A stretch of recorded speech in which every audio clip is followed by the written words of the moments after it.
योग वासिष्ठ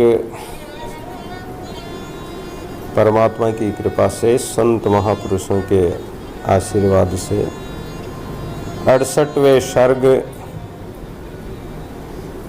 राक्षसी की सुहृदयता। वशिष्ठ जी महाराज कहने लगे, हे राम जी, राजा किरात के ऐसे बोधमय और अमृत तुल्य उपदेशों को सुनकर राक्षसी ने आश्चर्यचकित होकर कहा, हे राजन, आपके विचार बहुत ही उत्तम हैं, उच्च श्रेणी के विचार हैं। आप जैसे विवेकी जनों से ही जीवों का कल्याण होता है और आप जैसे महापुरुषी पूजने के योग्य हैं। क्यों न हो, सत्संगति का प्रभाव ही ऐसा होता है कि संतों के साथ से मिटई दोष दुख दारिद दावा।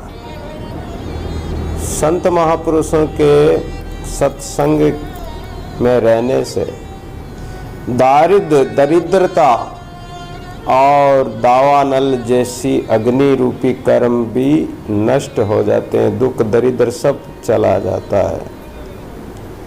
हे राजन, मैं आपके वचनों से बहुत प्रसन्न हूँ, कारण कि जब उन्होंने अनेक प्रश्न पूछे कि अणु के समान कौन होता है, इस सृष्टि को कौन चलाता है, ये ऋतुएं किसके कारण से बदलती है, ये धरती आसमान समय समय पर जो है चल रहे हैं, अपने अपने चक्कर में घूम रहे हैं, इनको कौन चला रहा है। सारे प्रश्नों का उत्तर जब राजा ने दिया तो राक्षसी प्रसन्न हो गई, कहने लगी कि मेरा राग द्वेष सब नष्ट हो गया और अब मैं शांत स्वरूप हो गई हूँ। कहाँ तो वो राक्षसी पहले उन राजा को और सैनिकों को सबको खाने के लिए तैयार हो रही थी कि अगर मेरे प्रश्नों का जवाब नहीं दिया तो मैं सबको खा जाऊंगी। ये राक्षसी और कोई नहीं है, ये माया है।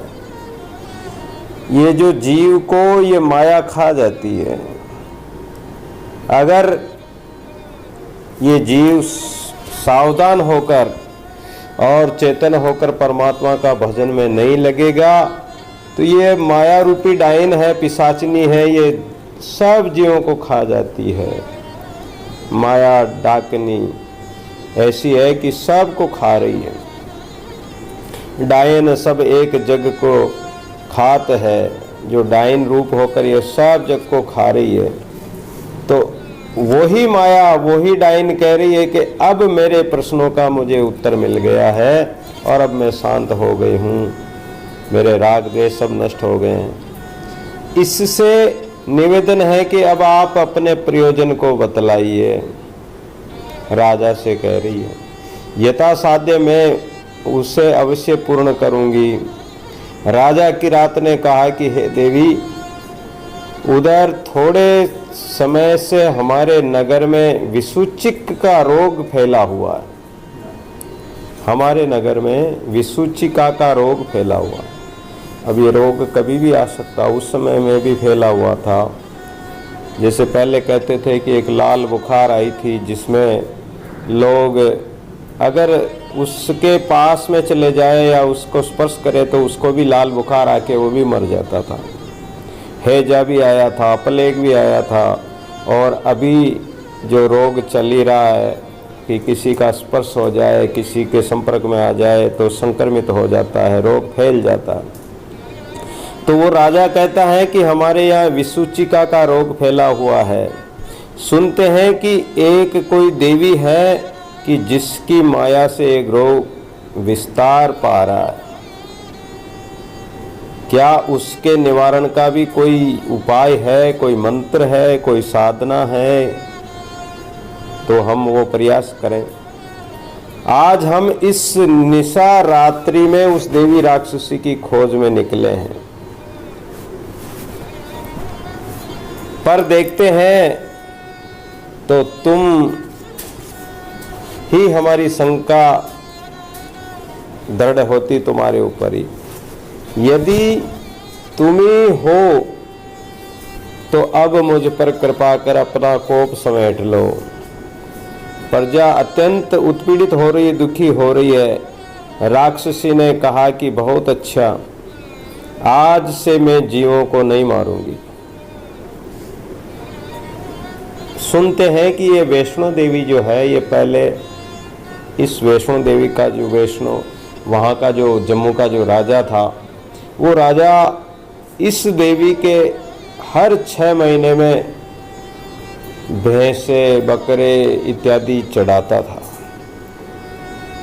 और 6 महीने में एक मनुष्य को भी मारकर उसकी बलि दी जाती थी देवी को प्रसन्न करने के लिए। तो वहां बड़ा मांस मदिरा इस प्रकार का अबख्शा बख्शे चलता था। लेकिन एक बार क्या हुआ, गोरखनाथ जी महाराज उस क्षेत्र में चले गए। संत महापुरुष हिंसा नहीं चाहते, ना हिंसा करते ना करने देते हैं। पाप कर्म से, हिंसा कर्म से छुड़ाते हैं। हिंसा कर्म करने वाले, पाप कर्म करने वाले देवी देवताओं के नाम से कोई हिंसा करते हैं, चाहे बकरे की करो, चाहे मुर्गे की करो, चाहे कोई और जीव की हिंसा करते हैं कि हम देवी के चढ़ाते हैं, कि देवता के चढ़ाते हैं। आज दिन तक कोई देवता न तो कोई खाता है न मांस मदिरा पीता है। लोग अपने स्वाद के कारण ही देवी देवताओं के मांस मदिरा चढ़ाते हैं, जीवों को मारते हैं, हत्या करते हैं। इस पाप के कारण वो अवश्य ही नरकों में जाएंगे। तो गोरखनाथ जी उस जम्मू क्षेत्र में पहुंच गए और एक माई के द्वार पर जाकर भिक्षा मांगी। तो माई गुलगुले बना रही थी, मीठे मीठे गुड़ के गुलगुले बना रही थी, पोहे बना रही थी और रोती जा रही थी। गोरखनाथ जी ने पूछा कि माई, संत तुम्हारे द्वार पर आए हैं, प्रसन्न होना चाहिए, और तुम रो रही हो और फिर मीठे पकवान भी बनाती जा रही हो, क्या कारण है माई? तो उस माता ने कहा कि बेटा मैं क्या कहूँ महाराज, मैं क्या कहूँ। इस देश का जो राजा है वो प्रति नवरात्रि में देवी के बलि चढ़ाता, हर वर्ष हर नवरात्रि में एक मनुष्य की बलि चढ़ाता है। तो मनुष्य की बलि के लिए एक घर से एक एक व्यक्ति का नंबर आता है। अब नवरात्रि में मेरे बेटे का नंबर आ गया, मेरे घर का नंबर आ गया, मेरे एक ही बेटा है, अब मैं क्या करूं, इसलिए मुझे रोना आ रहा है। गोरखनाथ जी ने कहा कि माई तूने मुझे बेटा कहा है तो मैं तेरा बेटा ही हूँ आज से, और तू वो सिपाही लेने आवे तो उनको कह देना कि ये मेरा बड़ा बेटा, इसको ले जाओ, उस तुम्हारे बेटे की जगह मैं चला जाऊंगा। माई ने कहा कि महाराज ऐसे तो कैसे मानेंगे लोग, कि तू तो कह देना कि मेरा बेटा है, ये साधु बन गया, बस इतना कह देना। गोरखनाथ जी की तो युक्ति थी, वो तो सब जानते थे, और उसने कह दिया। उसके बेटे की जगह गोरखनाथ जी को पकड़ के ले गए। जब देवी के चढ़ाने लगे पूजा करके तो देवी प्रकट हो गई और प्रकट होकर उस राजा के हाथ से तलवार खोसकर उन राजा को, उन दुष्टों को सबको मार कर, और देवी हाथ जोड़कर गोरखनाथ जी के सामने चरणों में गिर गई, माफी मांगने लगी। गोरखनाथ जी ने कहा कि क्या बात है, अब क्यों माफी मांग रही है?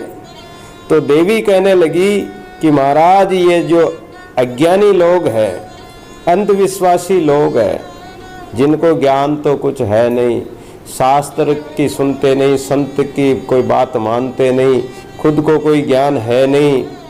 अरे जीवों की हिंसा करके किसी देवता को प्रसन्न करना चाहते हैं तो देवता कभी प्रसन्न नहीं होते हैं। जो देवी माँ जग जननी है, जगत की जननी है, जगत को जन्म देने वाली देवी माँ है, उस देवी माँ के सामने उसके बेटों की हिंसा करते हैं, बलि देते हैं। कितने मूर्ख हैं ये लोग, अज्ञानी हैं। और तुमने बहुत अच्छा किया कि ये तुम्हें लेके आए और तुम्हें मारने के लिए आए, इसलिए मैं आ गई क्योंकि तुम वैष्णव हो, शुद्ध संत हो, भजनानंदी संत हो, त्यागी तपस्वी हो। ऐसे संत को भी ये मारने से नहीं चूके। तो बेचारे निरपराध जीवों को, जो गूंगे जीव बोल नहीं सकते, ऐसे जीवों को ये मारते हैं और खा जाते हैं, अपने स्वाद के लिए मारते हैं। मैं तो माँ हूँ, क्या माँ अपने बेटों को कभी मारती है? नहीं मारती है। ये लोग स्वाद के लिए ही मारते हैं। अरे देवी के तो भोग लगाओ, बढ़िया प्रसाद बनाओ, रसोई करो, मीठे पकवान बनाओ, हलवा बनाओ और कुछ बनाओ, प्रसाद चढ़ाओ, नारियल चढ़ाओ। हिंसा क्यों करते हैं?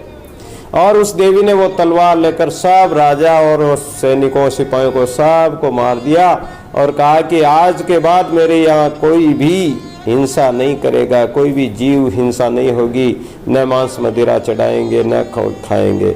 और वो जो देवी वैष्णव देवी बन गई, तब से वैष्णव देवी नाम पड़ गया उनका। तो यहाँ भी राक्षसी जो राजा को मारने के लिए आई थी, गांव को मारने के लिए आई थी, वो राजा के भक्ति भाव को देखकर और उनके ज्ञान को सुनकर उसका भी मन परिवर्तित हो गया और देवी कहने लगी कि आज से मैं अब कोई भी जीवों को नहीं मारूंगी। जीव शब्द सुनते ही राजा ने राक्षसी को रोककर कहा कि ये कैसे हो सकता है कि तू जीव हिंसा नहीं करेगी? ऐसा करने पर तो तेरा ये विशाल शरीर नहीं रह सकता। राक्षसी ने कहा कि आप आश्चर्य नहीं करें, मुझ में सूक्ष्म शरीर धारण करने की भी शक्ति है। ये कहकर उस देवी ने अपनी पूर्व तपस्या के और प्रभाव से और पूर्व तपस्याओं का उल्लेख करते हुए ब्रह्मा जी के वरदान की बात भी कह सुनाई। उसने कहा कि आप इसकी चिंता नहीं करें, मैंने निवारण के लिए उसी समय ब्रह्मा जी ने ओम मंत्र बतलाया था। देवी ने उपासना की थी ब्रह्मा जी की और उनसे मंत्र पा लिया था, शक्तियां प्राप्त कर ली थी। उसी समय ब्रह्मा जी ने ये ओम नाम का मंत्र भी बताया था। तो आप इसी मंत्र को लीजिए और श्री गंगा जी के किनारे जाकर स्नान ध्यान से निर्मल होकर प्रेम पूर्वक इसका जप कीजिए। कोई भी व्यक्ति हो, अगर कोई जप करना चाहे, साधना करना चाहे, मंत्रों का प्रभाव देखना चाहे, तो अपने तन मन को पवित्र करके और स्नानादि से पवित्र होकर फिर ध्यान पूर्वक बैठ जाए और फिर जप करें, ओम का उच्चारण करें, ओंकार का उच्चारण करें। तो देवी कहती है कि तुम्हारे राज्य में सब रोग मिट जाएगा। भगवान के नाम में ऐसी अद्भुत शक्ति है। दादू राम नाम निजोस्ति काटे कोटि विकार, विखम व्याधि ते उबरे काया कंचन सार। परमात्मा के नाम में ऐसी अद्भुत शक्ति है कि नाम से सब रोग मिट जाते हैं और निर्विष हो जाते हैं। फिर तो राजा ने वैसा ही उस ओंकार का, ओम का उच्चारण किया। बाद में राक्षसी राजा से विदा होकर और चली गई। राजा ने कहा कि हे कल्याणी, जब जाते वक्त कहा कि हे कल्याणी, तुम हमारे गुरु के समान हो और तुम्हारा दर्शन कर हम कृतार्थ हुए, कृतकार्य हुए। इससे निवेदन करता हूँ कि अब तुम इस भयावनी सूरत को त्याग कर और सुंदर शरीर धारण करो कि जिसे देखकर हमारा चित्त प्रसन्न हो जाए। फिर आप हमारे ही नगर में रहा करें। उस करकटी ने कहा कि ये तो ठीक है, मुझ में सूक्ष्म शरीर धारण करने की शक्ति है, मैं कैसा भी रूप बना सकती हूँ। पर राक्षसी स्वभाव तो ऐसा है कि मानव शरीर में भी क्षुधा ऐसी ही रहेगी। आप इस क्षुधा को तृप्त न कर पाइएगा, क्योंकि जो स्वभाव है वह सृष्टि पर्यंत भी नहीं बदलता है। जैसे हमारे अंदर है, हमारे शरीर में भी एक राक्षसी रहती है। कौन सी? भूख नाम की राक्षसी रहती है। और वो भूख जब लगती है ना, उस समय कुछ नहीं दिखता है। कहते हैं शास्त्रों में कहा कि बुभुक्षितम किम पापम न करोति, भूखा व्यक्ति क्या पाप नहीं कर सकता। पेट के लिए संसार भर दौड़ धूप कर रहा है, रात दिन भागता है, कोई दिन को मजदूरी करता है, कोई रात को मजदूरी करता है, कोई पत्थर अडोता है, कोई न जाने कहाँ कहाँ जाकर काम करता है, इस भूख रूपी राक्षसी को शांत करने के लिए। तो राजा ने कहा कि ये बात तो ठीक है, पर कोई चिंता नहीं, आप मानव शरीर धारण कर अभी हमारे साथ चलिए, हम सब प्रबंध कर लेंगे। राज्य में जितने चोर दुष्ट मिलेंगे उनको भी पकड़ा करके मैं आपके हवाले कर दूंगा। आप कंदरा में ले जाकर उनको भक्षण कर डालिए और वहीं समाधि भी लगाइए, भजन कीजिए। जब समाधि से उतरोगे तब आ जाया करना। फिर तो राक्षसी ने वैसा ही किया और जट सुंदर वस्त्राभूषणों से सुसज्जित होकर एक सुंदर स्त्री का भेष में राजा के सामने प्रकट हो गई। रास्ते में एक स्थान पर बैठकर तीनों ने रात्रि व्यतीत की और प्रातःकाल होने पर राक्षसी सहित राजा महल में पहुंचे। जब 7 दिन व्यतीत हुए तब राजा ने अपने बंदी गृह से 3000 चोरों को राक्षसी के हवाले कर दिया। वह उन सबों को अपने राक्षसी बल से उड़ाकर हिमालय की कंदरा में जाकर थोड़ी ही देर में सबको खाकर सो गई। ये सब भगवान की लीला थी, भगवान की अद्भुत माया है। भगवान जिन जीवों को दंड देना चाहता है तो वो किसी भी माध्यम से किसी भी प्रकार से दे सकता है। चोरों को दंड क्या मिला? जेल में तो बंद थे ही, और जब राक्षसी लेकर गई उन सबको खा गई। तो कर्म, अपने जो कर्म होते हैं वो कर्म ही हमें खा जाते हैं। जैसा कर्म करते हैं, पाप कर्म करते हैं, हिंसा करते हैं, तो वो हिंसा कर्म पाप कर्म ही हमें खाता है और कोई राक्षसी नहीं है। तो 2 दिन बाद वो निद्रा से उठी। जैसे कुंभकर्ण को वरदान मिला था, वरदान मांगा था उसने कि मैं 1 दिन तो सोऊं और साल भर जगूं, 6 महीने जगूं। इस प्रकार का वरदान मांगना चाह रहा था कि मैं 1 ही दिन सोऊं, लेकिन उसकी विधाता ने, सरस्वती ने उसकी बुद्धि पलट दी। बोले कि 6 महीने तो सोऊं और 1 दिन जागूं। अगर वो कुंभकर्ण 6 महीने जागता तो सारी सृष्टि को ही पूरा कर देता खा खा के, लेकिन परमात्मा ने ऐसी बुद्धि फेर दी उसकी। तो ये राक्षसी 2 दिन तक खा पी के सो गई और फिर जागी तो समाधि लगाकर बैठ गई।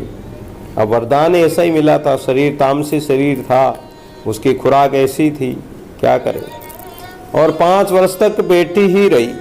जब समाधि लग जाती है, जब हमारा मन भी ऐसा होता है कि हम कर्म करते रहते हैं, पाप कर्म करते रहते हैं, लेकिन जब कोई संत सतगुरु मिल जाए, ज्ञान मिल जाए, तो ये हमारी जो तृष्णा रूपी राक्षसनी है, पिशाचिनी है, ये आशा रूपी, विषय रूपी, तो ये विषय रूपी विसूचिका ये सब नष्ट हो जाती है। इसकी जो वृत्ति है वो बदल जाती है। हिंसक भी हिंसा छोड़कर परमात्मा के भजन में लग जाता है, और जब लग जाता है तो वो परमात्मा में ही मिल जाता है। और ये देवी भी 5 वर्ष तक समाधि में बैठी रही। 5 वर्ष कब निकल गए उसको पता ही नहीं। समाधि में, परमात्मा में भजन करने में कब समय, सुखमय समय कब निकल जाता कोई पता नहीं पड़ता। जगने पर फिर राजा के पास आई, तब राजा ने उसकी बड़ी पूजा की। इसी भांति वह राजा के वहाँ अनेक वर्ष तक राक्षसी स्वभाव से रही। पश्चात वह राजा विदेह मुक्त हो गया। हमारे मन में जो अंकुर उत्पन्न होते हैं, ये उत्पत्ति प्रकरण चल रहा है। जीव मात्र के मन में अंकुरण होता है। अलग अलग अंकुरित, अलग अलग विषय पदार्थ अंकुरित होते हैं। अलग अलग, जैसे पृथ्वी में हम बीज डालते हैं, जैसा बीज डालते हैं वैसा ही अंकुरण होता है। वैसा ही पौधा उत्पन्न होता है। तो हमारे मन में भी जो विचार आएंगे, जो संकल्प होंगे, वैसा ही विषय वासना या भक्ति भाव की उत्पत्ति होगी। इस प्रकार शुद्ध चेतन का निरूपण हो चुकने पर वशिष्ठ जी कहने लगे, हे राम जी, वास्तव में बड़ा आश्चर्य है कि ये इस असत रूप जगत के पदार्थ सत्य स्वरूप जान पड़ते हैं, पर ये ऐसा नहीं है। आत्मसत्ता सदैव संपन्न रूप है और वहीं अविद्यामान की नाई दिखाई देता है। उस एक अनादि परम कारण आत्मसत्ता में ही भावना के लिए जगत रूप भासता है। उस ब्रह्म और जगत में कोई अंतर नहीं है। अहम आत्मसत्ता सदैव अपने आप में स्थित है। जो परमात्मा की सत्ता है, शक्ति है, वो अपने आप में स्थित है। वो सबको सत्ता दे रखी, सबको शक्ति दे रखी। चित्त संपन्नता के अनुसार रूप होकर जान पड़ता है। चित्त में जैसा संकल्प करोगे, जिसका चिंतन करोगे, वैसा ही जगत जान पड़ेगा। जैसे पत्थर में अनेक मूर्तियां कारीगर गढ़ देता है, ऐसे ही हमारे मन मंदिर में भी अनेक रूप रूपांतरण, अनेक दृश्य हमारे मन मंदिर में उत्पन्न होते रहते हैं। फिर प्रत्यक्ष भी चित्रित हो जाते हैं। वैसे ही भावना से जगत प्रकट होता है। जिस प्रकार वृक्षों की जड़ से लेकर फल फूल तक सब बीज के अंदर ही होते हैं, उसी प्रकार ब्रह्म में जगत अनन्य रूप है। जो ऐसा विचार नहीं रखते उनके लिए तो सर्व में भेद है। सभी जगह देखो द्वैत भाव ही रहेगा। अनेक रूपों में देखेंगे, अनेक वर्ण आकार देखेंगे, पर विचार करने से जगत और ब्रह्म में कोई भी अंतर नहीं है, कोई भेद नहीं है, कोई अलग नहीं है। अब इसके संबंध में बहुत विचार नहीं करो हे राम। ये जगत चाहे जैसा हो, उसकी निवृत्ति का प्रयास कीजिए, प्रयत्न कीजिए। और प्रयास करने से, कोशिश करने से कोई भी चीज असंभव नहीं है। तो प्रयत्न करने से जड़ ग्रंथि छूट जाएगी। हमारे चित्त में जो ये जड़ जगत की जो ग्रंथि छा गई है, जड़ जगत जो पैदा हो गया है, इसको नष्ट करना है। तो और शब्दार्थ सहित जितनी भी कल्पनाएं संकल्प उठते हैं, वह सब मेरे उपदेशों से नष्ट हो जाएंगे। हे राम, ये चित्त बड़ा ही अनर्थकारी है। सारा जगत इसी से उत्पन्न हुआ है। यदि ध्यान पूर्वक मेरा उपदेश ग्रहण करोगे तो ये चित्त भी शांत हो जाएगा। इसमें तनिक भी संदेह नहीं है कि समस्त जगत ब्रह्म से ही पैदा हुआ है। इस संबंध में शास्त्रों ने जो कुछ भी कहा है, दृश्य मात्र है, केवल उपदेश बतलाने के लिए कहा है, अन्यथा ये शब्द भी कुछ नहीं है। ब्रह्म से जगत हुआ है, ये बात बहुत ही पुष्ट है, यानी सत्य है। पर इस संबंध में भिन्न अभिन्न कारण, परिमाण, भाव, विकार, विद्या, अविद्या और दुख की जो मिथ्या कल्पना उठती है, वह केवल अज्ञान से ही उठती है। यदि ज्ञान हो जाए या ज्ञान किया जाए तो ये सब कल्पनाएं शांत हो जाती है और केवल ब्रह्म पद ही शेष बच जाता है, यानी एक परमात्मा ही शेष रह जाता है। ज्ञान होने पर ठीक ज्ञात होता है। किसी व्यक्ति को ज्ञान हो जाता है तो उस वस्तु का वास्तविक ज्ञान हो जाता है और आदि मध्य से रहित अखंड ब्रह्म की सत्ता, जो परमात्मा की सत्ता है, वो स्वतः ही प्रकट हो जाती है। उपदेश तो केवल जिज्ञासु जनों के लिए, जो उनका द्वैत भाव है, उस द्वैत भाव को, कल्पना को मिटाने के लिए उपदेश किया जाता है। जैसे किसी व्यक्ति के मन में ऐसा डर बैठ जाता है कि तेरे को कोई भूत लग गया, कोई ऐसी चीज लग गई, तो वो डर के मारे, भय के मारे सूखता जाता है, डर के मारे वो कुछ खाता नहीं है। और डर के मारे वो भयभीत कंपायमान रहता है, उसका शरीर भी कर्षकाय हो जाता है।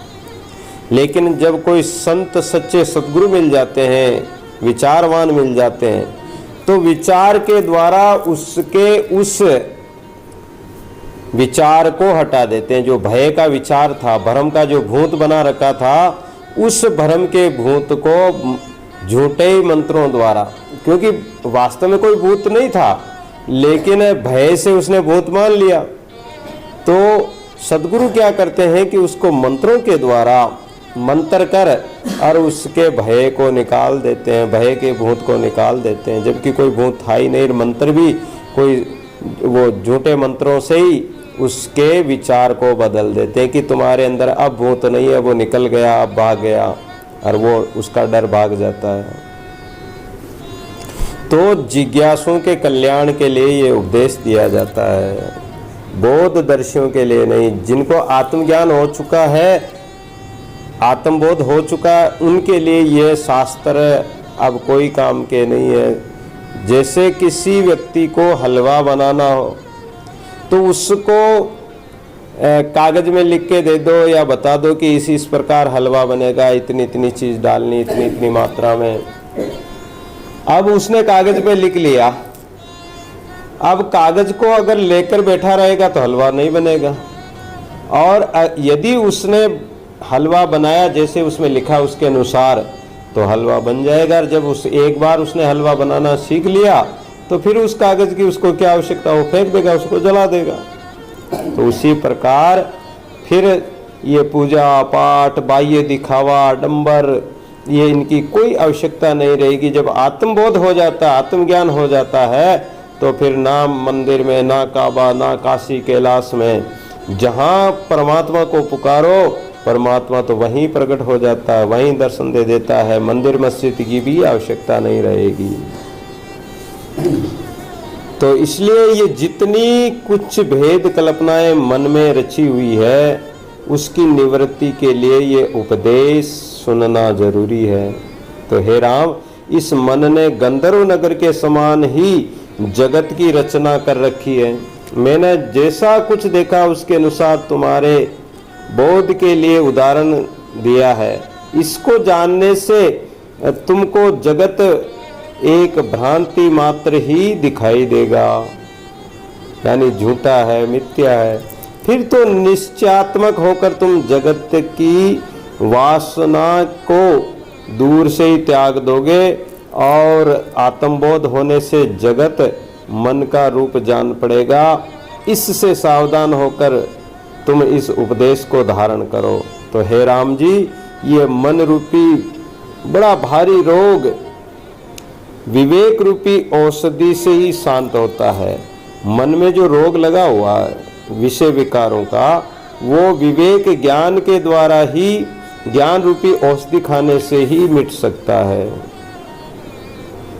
ज्ञान विचार बिना विषय हलाल खाए। जिनके अंदर ज्ञान विचार नहीं है, समझ नहीं है, बुद्धि नहीं है, तो वो विषय विकार ही खाते हैं। जगत की कल्पना चित्त ने ही की थी, उसमें शरीर आदि कुछ नहीं है, क्योंकि चित्त का तो कोई शरीर आदि है ही नहीं। रेत से तेल का न निकलना और जगत से कुछ न निकलना एक ही समान है।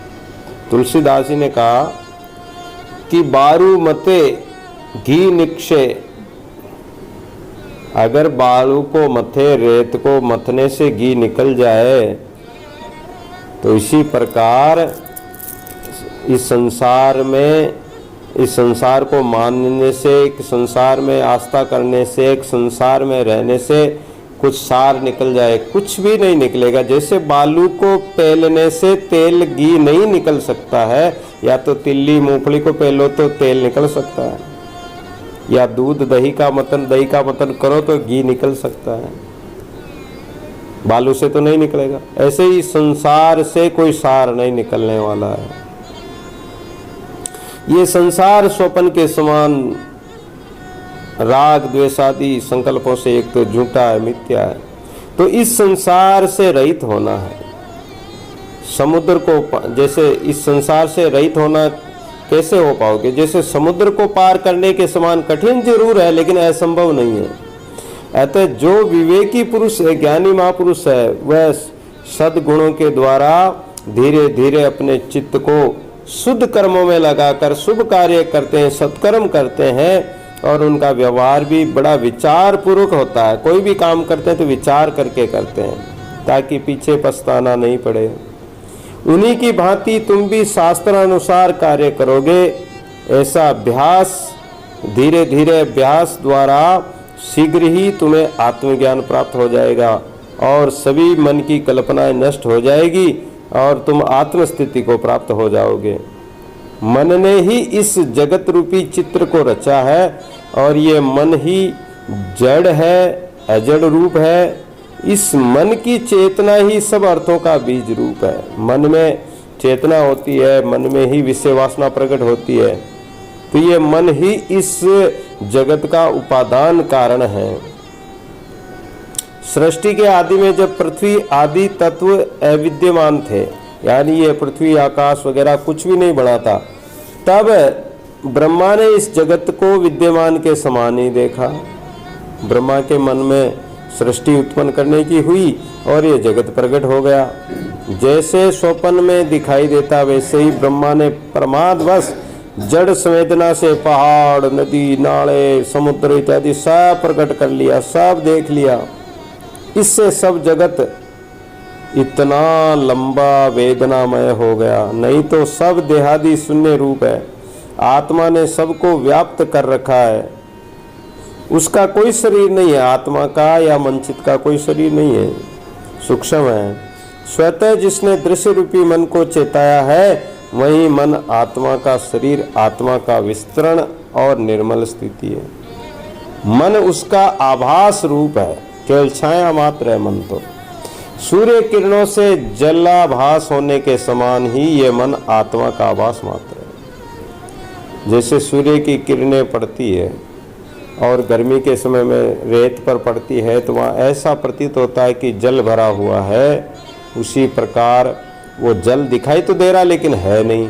ऐसे ही आत्मा में ही ये मन प्रकट हुआ है, आभास मात्र है, उस मृग मरीचिका के, मृग तृष्णा के जल के समान है। वह मन रूपी बालक जगत रूपी पिशाच को अज्ञान से देखता है। छोटा बालक होता है और पानी की मटकी में देखता है तो उसका ही चेहरा दिखता है, लेकिन वो जानता नहीं कि ये मेरा चेहरा है, और वो समझता है कि अंदर कोई भूत है, लेकिन वो भूत नहीं है, झूठा है। ऐसे ही ये ज्ञान होने पर परमात्मा पद शांत और निरामय प्रकट हो जाता है। वशिष्ठ कहने लगे कि हे राम, अब मैं तुम्हारे बोध के लिए, ज्ञान के लिए इंदु ब्राह्मण का एक आख्यान सुना रहा हूँ। यह आख्यान मैंने ब्रह्मा जी से सुना। मेरे पूछने पर ब्रह्मा जी ने कहा कि यह समस्त जगत मन से उत्पन्न हुआ है और मन से ही जान पड़ता है। जिस प्रकार जल की द्रवता से नाना प्रकार की तरंगें उठती है, उसी प्रकार मन के अंदर ये जगत प्रकट होता है और वह मन का ही रूप है। ब्रह्मा जी ने यह भी कहा कि एक समय जब दिन का क्षय हो गया, तब संपूर्ण सृष्टि का संगार कर मैं एक भाव स्वस्थ चित्त होकर बैठ गया। फिर जब मेरी रात्रि व्यतीत हुई और मैं जागा, तब उठकर नित्य नैमित्तिक कर्म करके आकाश की ओर देखने लगा। उस समय मैंने देखा कि आकाश में अंधेरा भी है और प्रकाश, कई शून्य रूप चारों ओर से व्याप्त है आकाश। तब मैंने चिदाकाश में चित्त को मिलाकर सर्ग को उत्पन्न करने का जो ही संकल्प चित्त में किया कि त्यों ही मुझको सृष्टि देखने में आ गई। सृष्टि जगत प्रकट हो गया। उस सृष्टि में ब्रह्मा, विष्णु और रुद्र तीनों देवता दिखाई पड़े। इसके अतिरिक्त अन्य देवगण, गंधर्व, किन्नर, मनुष्य, सुमेरु पर्वत आदि, पृथ्वी, नदियाँ, समुद्र, उस सृष्टि के विस्तार पूर्वक देखे मैंने। उस सृष्टि में वह सृष्टि भी 10 है और उनमें मेरे ही अनुरूप 10 ब्रह्मा भी कमल डुंडी से उत्पन्न हुए और आरूढ़ दिखलाई पड़े। यानी अनेक सृष्टियां दिखाई दी, अनेक ब्रह्मांड दिखाई दिए, और उनमें अलग अलग ब्रह्मा है, अलग अलग सूर्य चंद्रमा है, अलग अलग सारी सृष्टि अलग अलग दिखाई दी। और सभी वस्तुएं अपना अपना कार्य भी करने लगी। लोग अपनी अपनी वासना के अनुसार शुभ अशुभ कर्म व्यवहार करने लगे।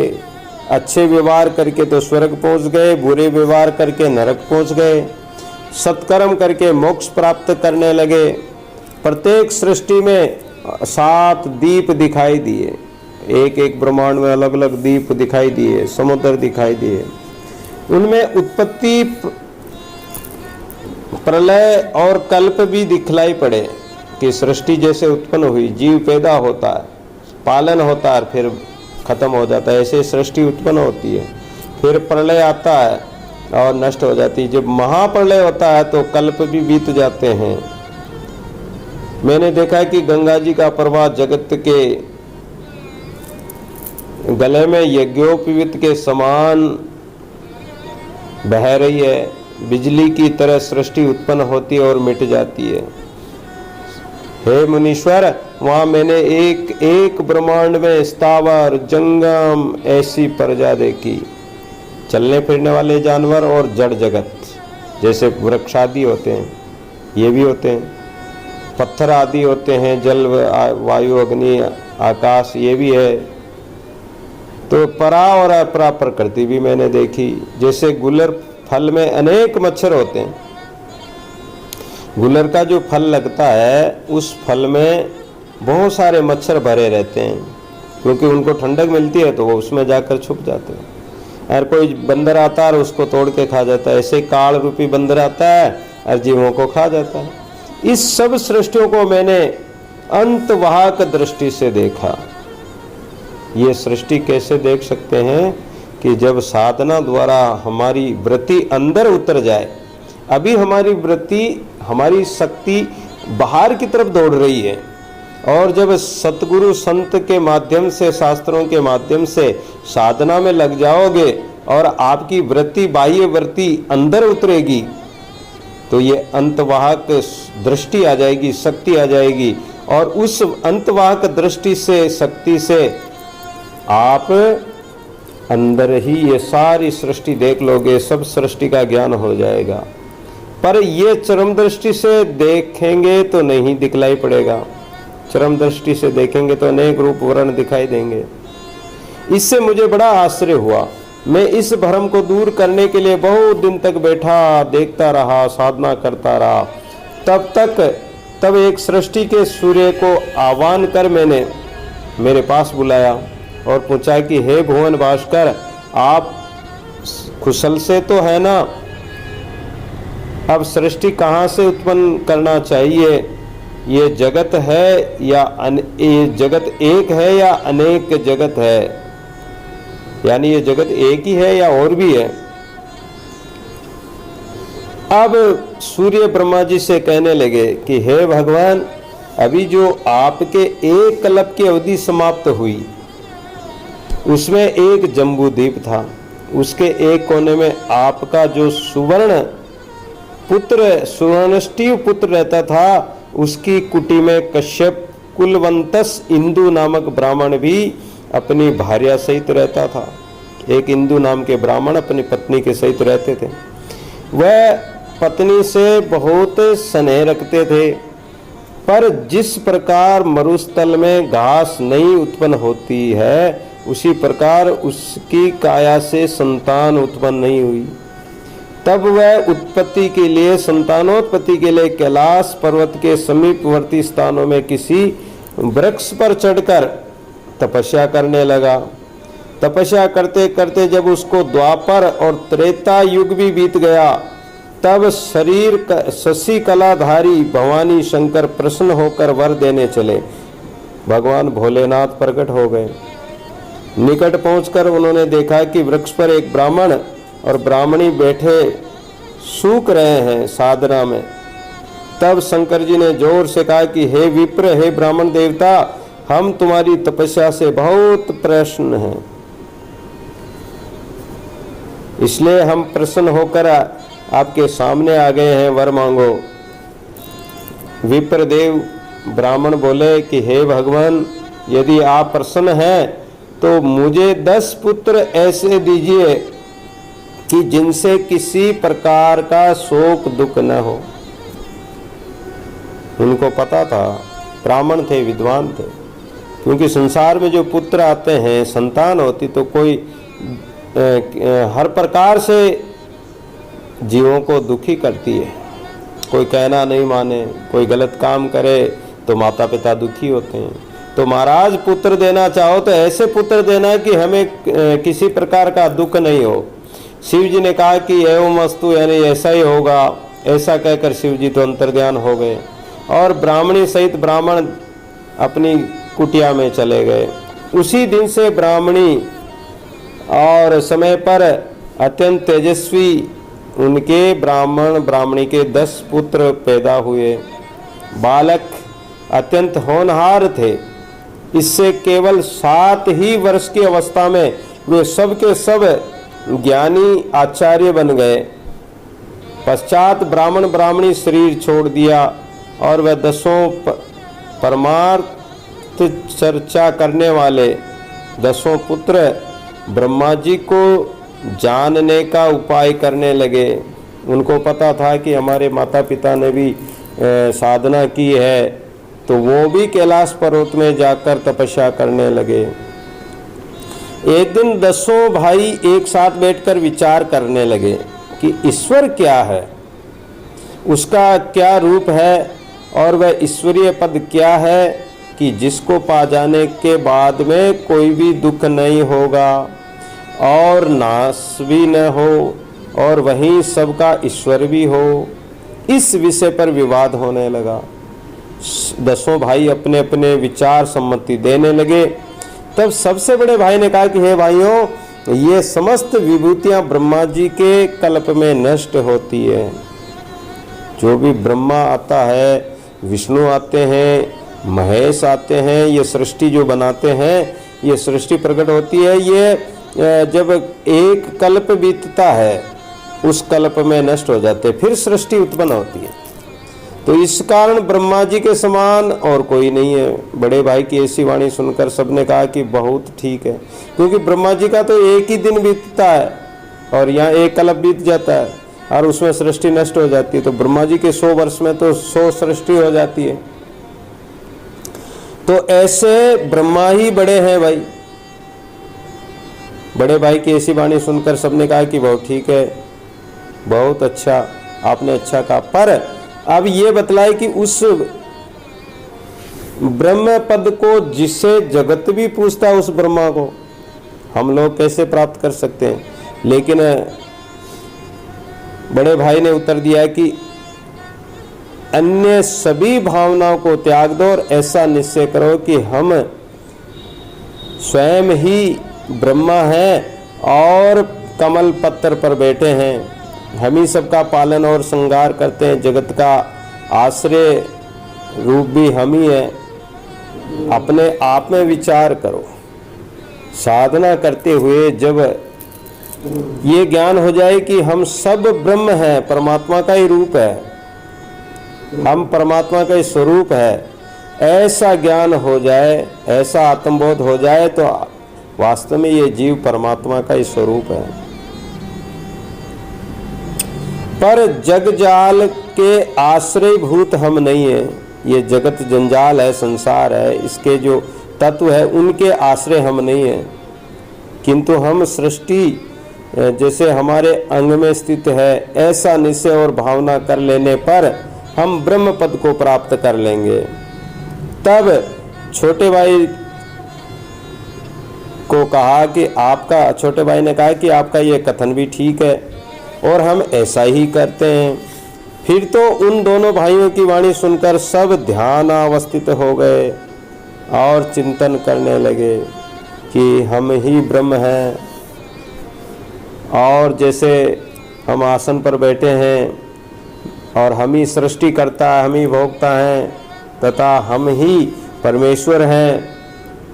सूर्य भी मेरी आज्ञा से तपता है, हमारी आज्ञा से ही सूर्य तपता है। चंद्रमा प्रकट होता है, ऋतुएं बदलती है, बरसात होती है, सृष्टि पैदा होती है वापस हमारे में लीन हो जाती है।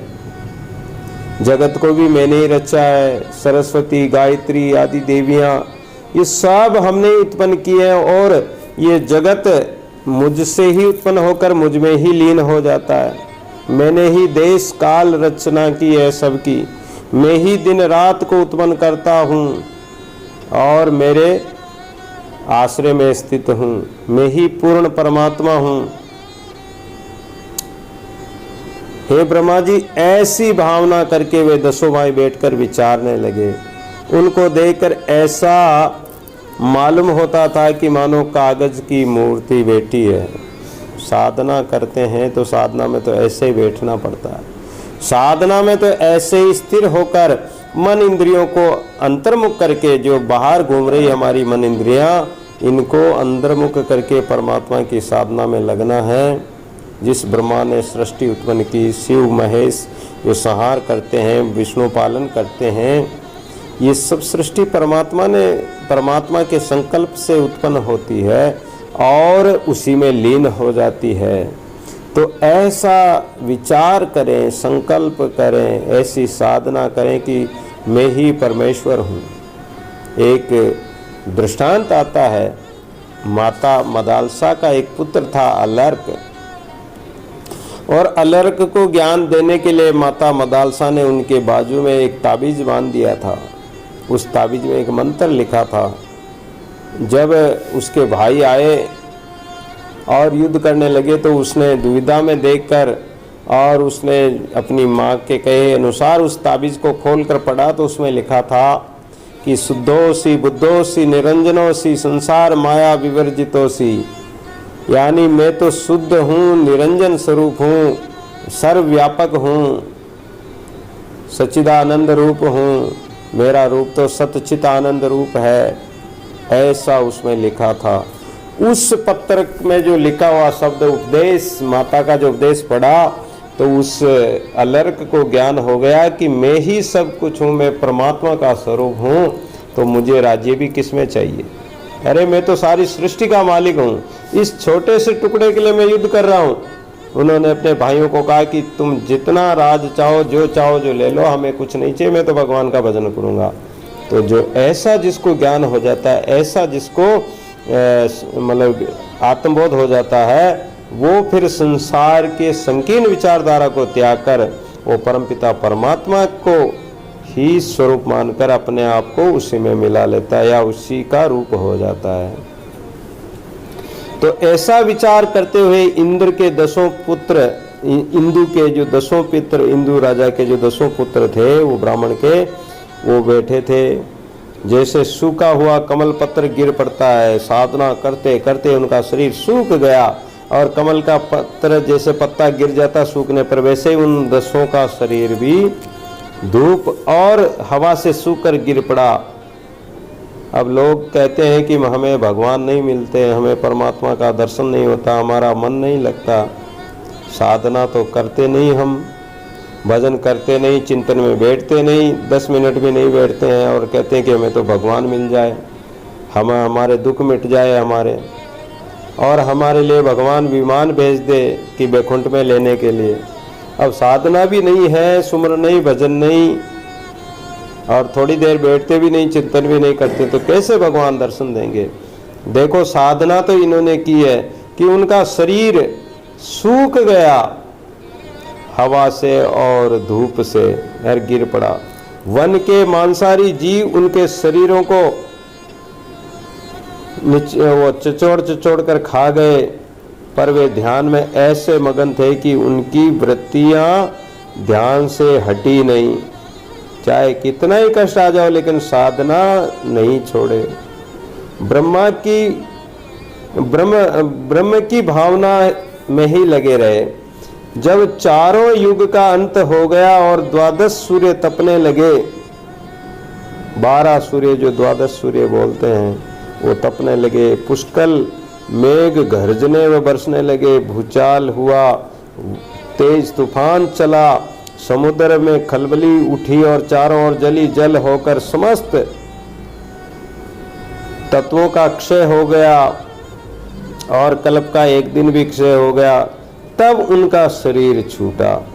फिर तो पुर्यष्टाकाश में आकाश रूप होकर ब्रह्म संकल्प की तीव्र भावना से वे 10 सृष्टि सहित 10 पुत्र जो थे वो सृष्टि सहित भिन्न भिन्न अपनी सृष्टि के 10 ब्रह्मा हुए। उनकी साधना और तपस्या के कारण परमात्मा ने उनको ब्रह्मा बना दिए। हे ब्रह्मा जी, ऐसा होकर ही वे आकाश में स्थित है। उन्हीं 10 ब्राह्मणों के चिताकाश में सृष्टि स्थित है। मैं उन सृष्टियों की एक सृष्टि का सूर्य हूँ। एक सृष्टि जो ये ब्रह्मांड दिखाई देता है ये तो एक ही है। ऐसी 10 सृष्टियां हैं।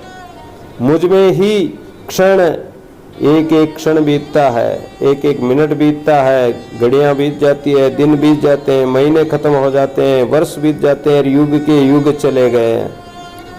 यही 10 ब्रह्मा और उनकी सृष्टियां हैं। अब आपको जो अच्छा लगे कीजिए, अन्यथा जगत की जो कुछ कल्पना है वह सब भ्रम मात्र है। इतनी बात वशिष्ठ जी महाराज ने राम जी को बताई कि ये सृष्टि, ये जगत सब भ्रम मात्र है, कल्पना मात्र है, मन और चित्त की कल्पना है। और मन चित्त की कल्पना को मेट कर साधना में लीन हो जाओ तो आप अपने स्वरूप को प्राप्त कर सकते हैं, अपने आप का बोध कर सकते हैं, आत्मबोध कर सकते हैं। नहीं तो ये सृष्टि तो जैसे चल रही वैसे चलती रहेगी, है भी कुछ नहीं और है भी सही। कल्पना से तो है ये, और कल्पना को हटाते ही सृष्टि का अभाव हो जाएगा। रघुपति राघव राजा राम, पतित पावन सीता राम। रघुपति राघव राजा राम, पतित पावन सीता राम। सीता राम सीता राम, भज प्यारे मन सीता राम सीता।